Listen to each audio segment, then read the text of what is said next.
11 নম্বর প্রশ্ন হলো, দাঁত দেখে বয়স নির্ধারণ করে আমাদের দেশে, এটা কি ঠিক নাকি বেঠিক? কি বলেন আপনারা? এটা ঠিক। কারণ হলো, পশু বিশেষজ্ঞ যারা আছেন, পশু সম্পর্কে যারা ভালো বুঝেন, পশু লালন পালনে যারা দক্ষ অভিজ্ঞ, তারা পশুর গালের ভেতরকার বিশেষ ধরনের দাঁত যখন একটা বের হয় তখন বুঝেন এটা 1 বছর হয়েছে, 2টা বের হলে বুঝেন 2 বছর হয়েছে, এবং এটা অভিজ্ঞতা দ্বারা মোটামুটি প্রমাণিত, প্রতিষ্ঠিত, যার কারণে ওইটার উপরে নির্ভর করে বছর নির্ধারণ করা, নির্ণয় করা কি আছে সঠিক। তবে কোনো পশু যদি নিশ্চিতভাবে জানা যায় তার বয়স 1 বছর 2 বছর বা যেই পরিমাণ বয়স হওয়া দরকার সেই পরিমাণ বয়স হয়েছে কিন্তু দাঁত উঠে নাই, তবুও সেটা দিয়ে কি দেওয়া যাবে? কোরবানি দেওয়া যাবে। দাঁতটা মেইন না, মেইন হলো বয়সটা ওই পরিমাণ হয়েছে কি না। ওই বয়সে হওয়ার পরও কি থাকতে পারে? দাঁত নাও থাকতে পারে। এরপরে আসি 12 নম্বর প্রশ্ন, ত্রুটিযুক্ত পশু দিয়া কোরবানি দিলে কি কোরবানি হবে? ত্রুটিযুক্ত পশু, একটা পশুর ভিতরে কোনো দোষ আছে, ত্রুটি আছে, সমস্যা আছে, রোগবালাই আছে, ওইটা এমনি জবাই করে খাইতে পারবেন, কিন্তু কোরবানি দিলে কোরবানি হবে কি না? এর উত্তর হলো, কিছু কিছু ত্রুটি আছে, যেই ত্রুটিগুলো থাকলে পশু কোরবানি করলে ওই কোরবানি যথেষ্ট হবে না। আর কিছু কিছু ত্রুটি আছে যেগুলো থাকলেও কি দেওয়া যাবে? ওই ত্রুটি সহকারে কোরবানি দিলে কোরবানি হয়ে যাবে। কোন ত্রুটিতে আপনার কোরবানি দিলে কোরবানি হবে না?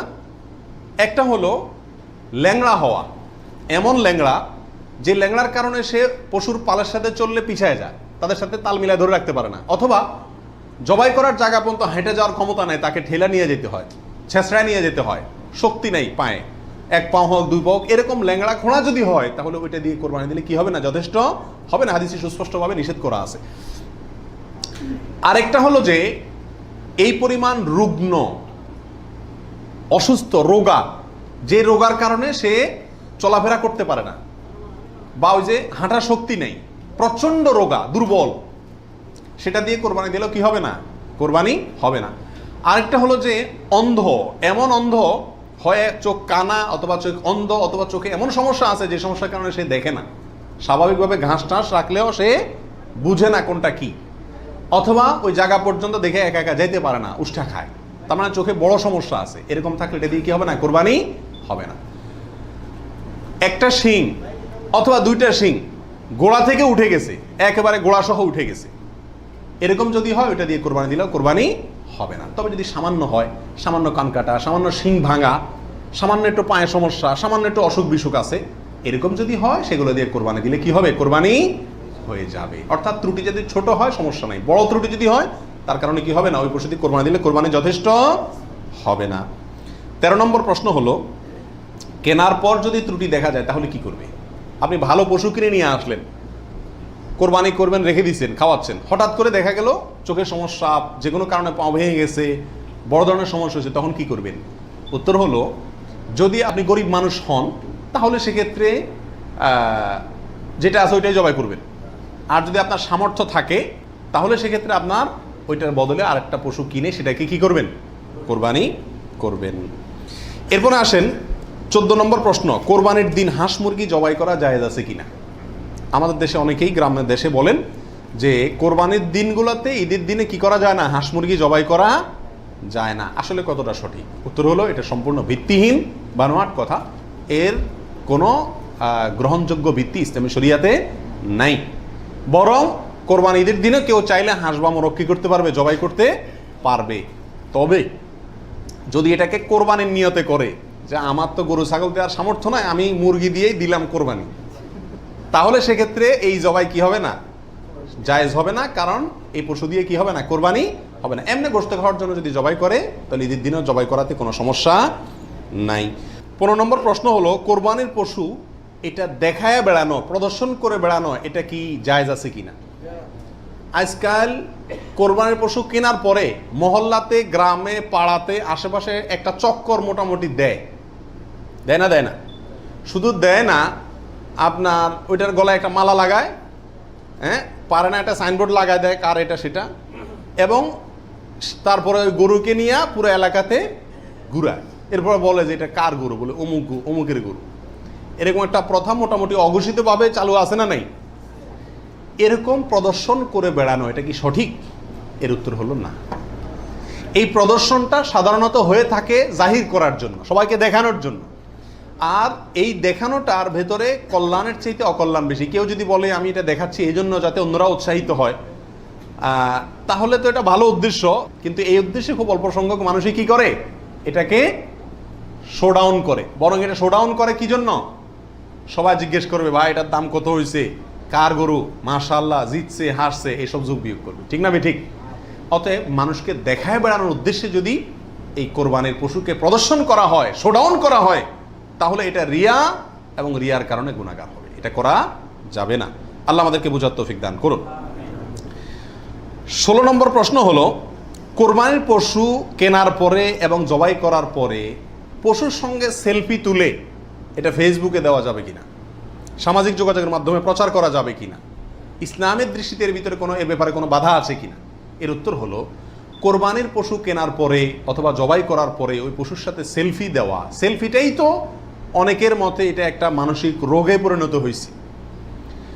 আর এই গরুকে কেনার পরে, ছাগল কেনার পরে তার সঙ্গে ছবি তুলে, সেলফি তুলে ওইটা ফেসবুকে বা সামাজিক যোগাযোগের মাধ্যমে প্রচার করা, এটা ইসলামের শরিয়ার দৃষ্টিতে খুবই গর্হিত এবং নিন্দনীয় একটি কাজ। বিশেষ করে এই জন্য যে প্রথমত বিনা প্রয়োজনে ছবিটা তোলা হচ্ছে, দ্বিতীয়ত হলো এর মাধ্যমে নিজে কি কোরবানি দিচ্ছে এটাকে কি করা হচ্ছে, জাহির করা হচ্ছে, প্রচার করা হচ্ছে। বাহবা কি আল্লাহর কাছ থেকে নিতে চান না মানুষের কাছ থেকে নিতে চান? আল্লাহর কাছ থেকে যদি নিতে চান তাহলে ওইটাকে প্রচার করে মানুষের কাছে লাইক কমেন্ট পাইলেন, সেই আশায় এটাকে আপনার লাইক কমেন্টের ব্যবসায় বিজনেসের পুঁজি হিসাবে খাটাইলেন। আল্লাহর কাছে তার বিনিময় পাওয়ার আশা করা বড় কঠিন। এই জন্য এই গরুর সাথে সেলফি তোলা, বিশেষ করে জবাই করার পরে রক্ত সহকারে ছবি তোলা, এগুলো কোনো অবস্থাতেই ইসলামের শরিয়ার দৃষ্টিতে খুব একটা ভালো কাজ নয়। এগুলো থেকে আমাদের বিরত থাকা উচিত, মনে করা উচিত এটা একটা ইবাদত। এটা কি ইবাদত? ইবাদতের ক্ষেত্রে তামাশা বা যা মনে চাইলে তা করলাম, ফাইজলামতি করলাম, এর কোনো সুযোগ নাই। আল্লাহ আমাদেরকে বোঝার তৌফিক দান করুন। 17 নম্বর প্রশ্ন হলো, ভাগে কোরবানি দেওয়া যাবে কিনা? এটা একটা গুরুত্বপূর্ণ প্রশ্ন আজকালকার যুগে। কারণ কোনো ওলামা একরাম বলছেন ভাগে কোরবানি দেওয়া যাবে না, বরং গরু হোক আর ওঁট হোক, যত বড় পশুই হোক, দিলে একজনের পক্ষ থেকে দিতে হবে, 7 ব্যক্তির পক্ষ থেকে যথেষ্ট হবে। এই যে কথা প্রচলিত আছে, এটাকে অনেক কোনো ওলামা একরাম কি করছেন, অস্বীকার করছেন। আসলে সঠিক কোনটা এ ব্যাপারে আগেই বলেছি যে একাডেমিক আলোচনা খুব বেশি লম্বাচড়া করার ইচ্ছা নাই এবং সুযোগও নেই। শুধু সংক্ষেপে এটুকু বলবো, সব যুগেই সবচাইতে বেশি সংখ্যক ওলামাদের মতে, বলা যায় প্রায় সবার মতে, সমস্ত ওলামা একরামের মতেই বলা যেতে পারে প্রায়, গরুর ক্ষেত্রে একটা গরু 7 জন ব্যক্তির পক্ষ থেকে কি হবে, কোরবানির জন্য যথেষ্ট হবে। এক্ষেত্রে বিচ্ছিন্নভাবে যে 2-1 আলেম বলছেন যে গরু হোক আর ওঁট হোক একজন থেকে হবে, 7 জন থেকে হবে না, তাদের যুক্তিগুলা খুবই ঠুনকো এবং খুবই দুর্বল। নবী আলাইহিস সালাম যে সফরে একাধিক ব্যক্তিকে কোরবানিতে অংশগ্রহণের সুযোগ দিয়েছিলেন, তারা বলেন যে এটা সফরের জন্য নির্দিষ্ট, অথচ নবী আলাইহিস সালাম সেটা নির্দিষ্ট করেন নাই, এটা ওনারা নির্দিষ্ট করছেন। নবী আলাইহিস সালামের কোনো নির্দেশ সফরে হোক, হাজারে হোক, সফরের বাইরে হোক, যে কোনো নির্দেশ সাধারণত ব্যাপকভাবেই সবার জন্য সব সময়ের জন্য প্রযোজ্য হয় যদি কোরআন এবং সুন্নাহর কোনো বর্ণনা দ্বারা নবী আলাইহিস সালাম নিজে ওইটাকে নির্দিষ্ট না করে দেন। তিনি সফরে যদি কোনো নির্দেশ করেন, ওই সফরের বাইরের জন্য সেটা কার্যকর হবে কি হবে না? যদি কেউ সফরের জন্য নির্দিষ্ট করতে চায় তাহলে তার জন্য পৃথক দলিলের প্রয়োজন। বিধায় এটাই হলো বেশিরভাগ ওলামা একরামের মত। বিচ্ছিন্নভাবে কোনো আলেমের মত থাকতে পারে, কিন্তু সে 1-2 আলেমের কথা না শুনে সংখ্যাগরিষ্ঠ ওলামা একরামের মতের উপর আমল করবেন। গরুর ক্ষেত্রে 7 জনের পক্ষ থেকে যথেষ্ট হবে। তবে একটা কথা এখানে বলতেই হবে, সেটা হলো উত্তম হলো একাকি দেওয়া, ভাগে না দিয়ে কিকে দেওয়া, একাকি দেওয়া। এক্ষেত্রে কারোর কোনো দ্বিমত নাই, একাকি দিতে পারলে সেটা সবচেয়ে বেস্ট এবং ভালো। 18 নম্বর প্রশ্ন হলো, পরিবারের সব সদস্য বা একাধিক সদস্য যদি সামর্থ্যবান হয় তাহলে সবাই দিবে, নাকি গোটা পরিবারের পক্ষ থেকে একজন দিলেই চলবে? নবী আলাইহিস সালাম থেকে এক্ষেত্রে একটা হাদিস বর্ণিত হয়েছে, যেটা একটু আগে আপনাদেরকে শুরুতে আমি শুনেছি, মুসনাদ আহমদে বর্ণিত হয়েছে এবং আরও অনেক হাদিসের কিতাবে কাছাকাছি হাদিস বর্ণিত হয়েছে। নবী আলাইহিস সালাম বলেছেন যে প্রত্যেক পরিবারের উপরে একটি কোরবানি জরুরি, প্রত্যেক পরিবারের উপরে উযহিয়াতুন, একটি কোরবানি জরুরি, আলা কুল্লি আহলি বাইতিন, এই ধরনের শব্দ তিনি ব্যবহার করেছেন, প্রত্যেক পরিবারের উপরে। এই হাদিস থেকে বোঝা যায় কোরবানি এটা এক পরিবারে একাধিক সদস্য যদি হয় সামর্থ্যবান, তথাপি যিনি মূল কর্তা তিনি দিলেন তাহলে সবার পক্ষ থেকে হয়ে যাবে। এর বিপরীতে ওলামা ইকরামের আরেকটি মত আছে, যেটা ইমাম আবু হানিফা রাহিমাহুল্লাহর মত, সেটা হলো কোরবানি পরিবারের একাধিক সদস্য যদি সবাই যদি সামর্থ্যবান হয় তাহলে প্রত্যেকের পক্ষ থেকে দিতে হবে। ওনার যুক্তি, উনি বলেন নবী সাল্লাল্লাহু আলাইহি ওয়াসাল্লামের ওই হাদিস, যে হাদিসে তিনি বলেছেন যার সামর্থ্য আছে আর কোরবানি দেয় না সেজন্য ঈদগাহে না আসে। এখানে যার সামর্থ্য আছে প্রত্যেক ব্যক্তিকেই শামিল করে এই নির্দেশনা। বিষয়টা গবেষণামূলক, উভয় পক্ষেরই দলিল এবং যুক্তি আছে। তো এক্ষেত্রে সতর্কতামূলক মত যদি অবলম্বন করি আমরা, তাহলে প্রত্যেকেরই যার যার সামর্থ্য আছে তার পক্ষ থেকে করা যেতে পারে, এবং করলে সমস্যা হবে এটা কারোর মতেই নাই। 19 নম্বর প্রশ্ন হলো 7 ভাগের নিচে হলে কোনো সমস্যা আছে কিনা গরুতে। একটা গরুতে ধরেন 5 জন মিলে দিলেন, 4 জন মিলে দিলেন, 3 জন মিলে দিলেন, 6 জন মিলে দিলেন, 7-এর নিচে হলো, এটা কি যথেষ্ট হবে না কোনো সমস্যা আছে? এর উত্তর হলো কোনো সমস্যা নাই। আমাদের দেশে অনেকে মনে করেন যে গরু দিলে 7 পুরা করতে হবে, এই জন্য যখন 7-এর সংখ্যা না পায় তখন এবার খুঁজে খুঁজে অনেক মৃত মানুষকেও যোগ করে, যেভাবে হোক কি করতে হবে, 7 পুরা করতে হবে। বিষয়টা এরকম না।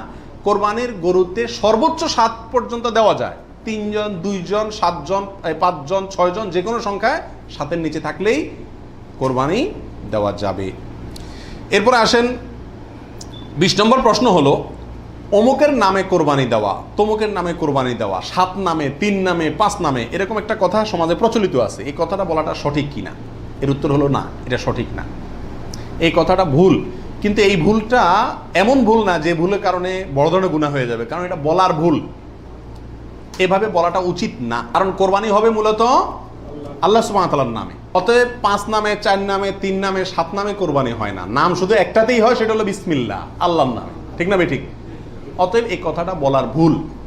এখানে বলতে হবে 7 জনের পক্ষ থেকে, 3 জনের পক্ষ থেকে, বা 3 শরিক, 5 শরিক, 5 শেয়ার, 5 ভাগ, এভাবে বলা যেতে পারে। কিন্তু বা অমুকের পক্ষ থেকে, তমুকের পক্ষ থেকে, এভাবে বলা যেতে পারে, কিন্তু অমুকের নামে, তমুকের নামে এভাবে বলাটা উচিত নয়। যদিও এখানে কেউ এই উদ্দেশ্যে বলে না যে আল্লাহর সাথে শরিক করে 3 জনের নামে দিচ্ছি, এরকম কেউ উদ্দেশ্য নেয় না, সেজন্য এটা কি হবে না, শিরকে পৌঁছাবে না। তারপর এভাবে না বলাই উচিত এবং উত্তম, নিরাপদ।